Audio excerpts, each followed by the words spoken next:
Techno 20 series launch করার পর Infinix hot series launch করে ফেললো। তার আগে ইনফিনিক্স লঞ্চ করেছিল একদম সস্তা ফোন ইনফিনিক্স স্মার্ট 8। সস্তা বাজেটের মধ্যে কিন্তু অনেক কিছু দিয়ে রেখেছিল ইনফিনিক্স। আর এই ফোনটির অলরেডি আমি রিভিউ ভিডিও করে রেখেছি, চাইলে আপনি চ্যানেলে যেয়ে দেখতে পারেন। আর আগের ভিডিওতে আমরা ইনফিনিক্স হট 40 IR রিভিউ করেছিলাম, যেখানে আমরা ফোনটির সম্বন্ধে সমস্ত কিছু বলেছিলাম, ফোনটির প্রাইস, স্পেসিফিকেশন, ফোনটি আপনার কেনা ভালো হবে কিনা, চাইলে আপনি চ্যানেলে গিয়ে দেখতে পারেন। আজকে আমরা রিভিউ করবো ইনফিনিক্স হট 40 প্রো। তো ইনফিনিক্স তার ডিজাইনের দিক থেকে কোনো কিছু কম রাখে না। ইনফিনিক্স যতটা পারে তার ডিজাইন ভালো রাখার চেষ্টা করে। তার ফোনটা যেমনই হোক, ফোনটা যেন প্রিমিয়াম লাগে দেখতে, ফোনটার লুক যেন সবার থেকে একটু আলাদা হয়। আর আগেরবারের মতো এবারে কিন্তু ডিজাইন ভালো রাখার চেষ্টা করেছে ইনফিনিক্স। ব্যাক সাইডে প্লাস্টিক ফোন আর সাইডে প্লাস্টিক ফ্রেম ইউজ করা হয়েছে। আর ফোনটির থিকনেস করা হয়েছে 8.3 মিলিমিটার। আর ফোনটির ওজন থাকছে প্রায় 200 গ্রামের মতো, 199 গ্রাম। আর ব্যাক সাইডের ডিজাইন হচ্ছে ডুয়েল ক্যামেরা সেটা, পুরোপুরি আইফোনের লুক দেওয়ার চেষ্টা করেছে ইনফিনিক্স। আর ফোনটা আছে মিডল কাটিং পাঞ্চুয়াল ডিসপ্লে। এর ফ্রন্ট এবং ব্যাক সাইডের লুক বেশ ভালোই করা হয়েছে। তো এরপরে আমরা দেখে নেবো এই ফোনটির ডিসপ্লে। এই ফোনটিতে 6.78 ইঞ্চি IPS LCD ডিসপ্লে ব্যবহার করা হয়েছে। আর এই ফোনটির টাচ রিফ্রেশ থাকছে 120 হার্ট। আর স্ক্রিন টু বর্ডার রেটিং থাকছে 84.5%। ডিসপ্লে রয়েছে 1080x2660 পিক্সেল, 396 ppi। এই ফোনটিতে কালারফুল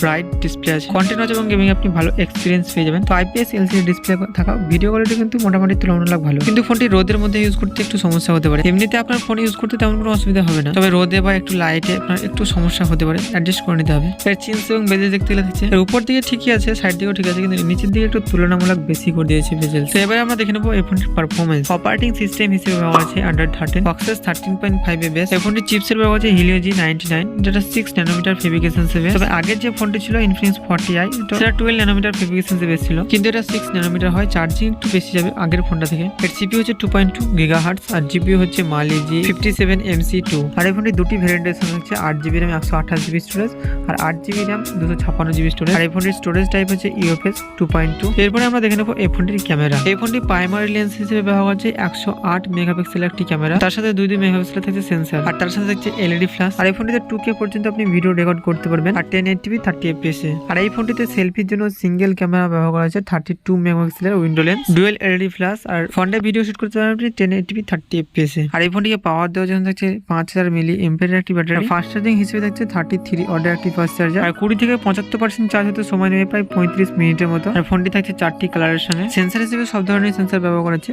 আর সিকিউরিটির জন্য ব্যবহার করা হচ্ছে side mounted fingerprint. Network connection হিসেবে থাকছে wifi, Bluetooth, GPS, NFC, FM recording, USB Type-C 2.0 OTG। আর সব থেকে যেটা খারাপ সেটা হচ্ছে এই ফোনটিতে 4G সাপোর্টেড, 5G সাপোর্টেড নাই। তো এই সময় দাঁড়িয়ে কে 4G ফোন বাই করতে চাইবে? তো সবাই তো সেই 5G ফোনে বাই করতে চাইবে। তো আমার মতে 5G সাপোর্টেড দেওয়া ছিল, তো বাজারে কিনবে কে ফোন? এখন তো সবাই 5G ফোন নেবে। তো মোটামুটি তুলনামূলক এই ফোনটিতে সবকিছু বেশ ভালো আছে। তো ইনফিনিক্স ফোন লঞ্চ করলে অনেক কিছু কম রেখে দেয় ফোনের মধ্যে, তো সেটা ইনফিনিক্সকে দেখা দরকার ছিল। আর এই ফোনের প্রাইস হিসেবে রাখা হয়েছে প্রায় 15,000 টাকার মতো। তো এই ছিল ইনফিনিক্স হট 40 প্রোডাক্টের ফুল রিভিউ ভিডিও। কোনো কিছু জানার থাকলে কমেন্ট করতে পারেন, আমি রিপ্লাই করি কমেন্টে। আর যদি ভিডিওটি ভালো লেগে থাকে তো লাইক করবেন, চ্যানেলটিকে সাবস্ক্রাইব করবেন।